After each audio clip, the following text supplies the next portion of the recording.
श्री गणेश शिव शंकर श्री गणपति कार्तिक माँ लक्ष्मी सरस्वती शिव शंकर शिव राम दूत बजरंगबली हनुमान गोसाई संकट मोचन। ये मेरे सिरवानी के ऊपर भगवान है, तकिया के ऊपर। यहाँ पर मैं सोती हूँ। बिस्तर छोटा भीतर है, कपड़े दिखाई देगा, कोई भी देगा तो मैंने ऐसी वीडियो निकालना है अंदर। हाय दोस्तों, मैं कुछ दिखाना चाह रही हूँ, कुछ मैं बोलना चाह रही हूँ और आप लोगों के लिए संदेश भेजना चाह रही हूँ। सुन लेना और याद करना कि क्या होता है। कभी रामला खेला है लोगों ने, मैंने उसमें ढोलक बजाया, तो उसमें थोड़ी सी शॉर्टकट लाती हूँ मैं, ज़्यादा नहीं। राजा दशरथ की कहानी। राजा दशरथ की कोई औलाद नहीं थी, कोई औलाद बच्चा बुच्चा राजा दशरथ का नहीं था अयोध्या में। उसकी जैसी जवानी है, बुढ़ापा आने लगा तो उसने सोचा, सोच में पड़ गया, केस पकने लग गया, केस बाल तब पकने लग गया तो उनको सोच हो गया, वो गुरुजी के पास चले गए। गुरुजी मुझे उपाय बताओ, अवस्था बुढ़ापे के आ रहे हैं, बच्चा मेरा कोई नहीं, संतान कुछ नहीं अयोध्या में, क्या करूँ मैं, कैसे करूँ। तो ज़्यादा मुझे ज्ञाता नहीं है, लेकिन जितना मुझे याद है थोड़ा सा, एक दो कड़ी चौपाई आएगी, उसके बाद फिर दूसरी ट्यून में लाएंगे उसी को। राजा दशरथ गुरु जी के पास जाते, उपाय मांगते हैं कि क्या करूं मैं, कैसे करूं, मेरे घर में कोई बच्चा संतान पैदा नहीं है। गुरु जी के बोलते हैं, क्या कहूँ गुरु जी मैं अपनी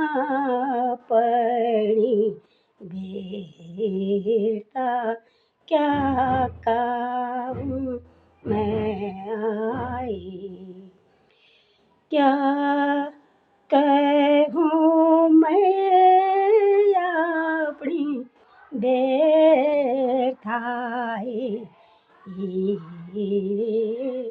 आए।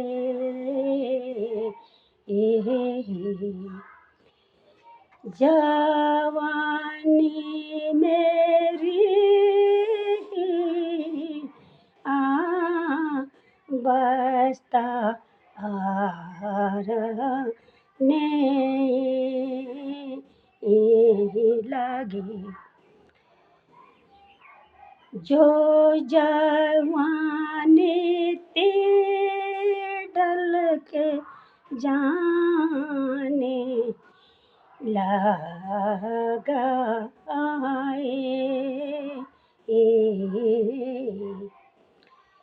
गुरु जी बोलते हैं, ये मस्त तुम बड़ा है पाकी ना। ये मस्त बोलते हैं गुरु जी, तथास्तु हो जाएगा। राजा दशरथ चिंता ना करो, उपाय करो। तो राजा दशरथ अब इस ट्यून में बोलते हैं, ये चौपाई में आ गए। एक और है, मैं राजा दशरथ की कहानी बता रही हूँ, ज़्यादा नहीं, थोड़ा लाएंगे।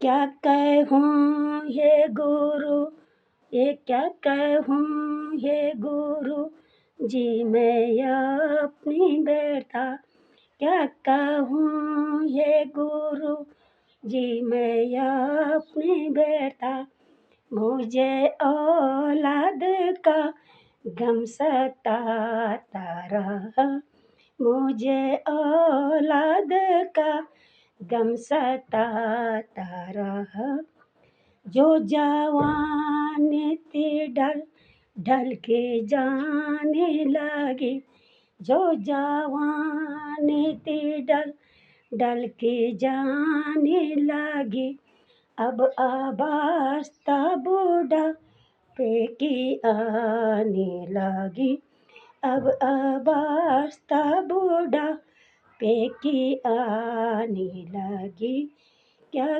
कहूँ ये गुरु जी मैं अपनी बेटा, मुझे औलाद का गम सताता रहा, मुझे औलाद का गम सताता रहा।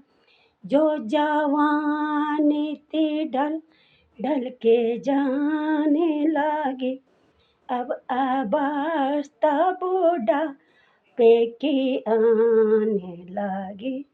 क्या कहूँ ये गुरुजी। तो ये बात है, ऐसे में भी चौपाई में आया, ऐसे में भी मैंने इस तरीका में भी आता है। रागनी आते हैं, चौपाई आते हैं, राधे श्याम आते हैं, चलती आते हैं, गाना आता है, सतापुली में आता है। हर रागनी हमारी गढ़वाल रामला, इन लोगों ने बाहर की पार्टी लाया, उनसे खिलाया, 70-80 हज़ार उनको दिया, हमारे हाथ में 1 रुपये नहीं दिया, कभी कभी नहीं। हमने उनके साथ ढोलक बजाया, जैसे भी हमने बजाया। चौपाई चलती, रागनी, राधे श्याम, सत्य सब, सतापुली वगैरह जो मैंने लाया, ये थोड़ा बोल रही हूँ मैं, ज़्यादा नहीं। इसी वाणी को मैं यहीं पर विराम करती हूँ। कुमारी शकुंतला नेगी, बूढ़ा केदार के उत्तराखंडी निवासी जो भाई लोग भतीजे कोई भी हरियाणा, पंजाब, देसी कोई भी हो, मेरे चैनल सब्सक्राइब करना, कमेंट करना, ऐसे ही खोलना वीडियो मेरी यूट्यूब कुमारी शकुंतला नेगी, स्पीकर खोलना यूट्यूब का, उसमें बोलना कुमारी शकुंतला नेगी बूढ़ा केदार, उसमें मेरा चैनल ऑटोमेटिक आएगा, नहीं आएगा दोबारा ट्राई करना, कुमारी शकुंतला नेगी बूढ़ा केदार ऑटोमेटिक आ जाएगी। जो वीडियो मेरे यहाँ से जाएगी बूढ़ा केदार से, देसी भाइयों ने भी खोल दिया, और नीचे जो नदी के किनारे जीप से चला रहे हैं वो भी खोल रहे हैं। अब उसको पता लग गया बहन जी क्या बोल रहे हैं, इसलिए राजा दशरथ की कोई औलाद नहीं थी, गुरु जी के पास गए, उपाय दिया। 3 रानियाँ थी, कौशल्या, कैकेयी, सुमित्रा। राम कौशल्या का है, कैकेयी का भरत है, सुमित्रा माता का 2 राम, 2 लक्ष्मण, शत्रुघ्न। उसके कोई भी उपाय है। राजा दशरथ ने जब गुरु जी ने फल दिया तो 3 रानी को बांटो, तो उसने क्या किया, 2 रानी को फल दिया, कौशल्या, कैकेयी को, सुमित्रा को नहीं दिया, कारण न जाने क्या है। ठीक है, उस रानी ने कौशल्या ये करने टुकड़े टुकड़े करके 2 फल उसको दिया, ताकि तब लक्ष्मण, शत्रुघ्न, सुमित्रा माता का है। इसलिए ज़्यादा न बोलकर अपनी वाणी विराम करती हूँ। कुमारी शकुंतला नेगी, रामायण, राजा दशरथ राम भगवान की औलाद नहीं थी उसकी, गुरु जी ने उपाय करवाया, वहाँ पर बच्चों का उत्पन्न होने चालू हो गए। 4 भाई, राम, लखन, भरत, शत्रुघ्न।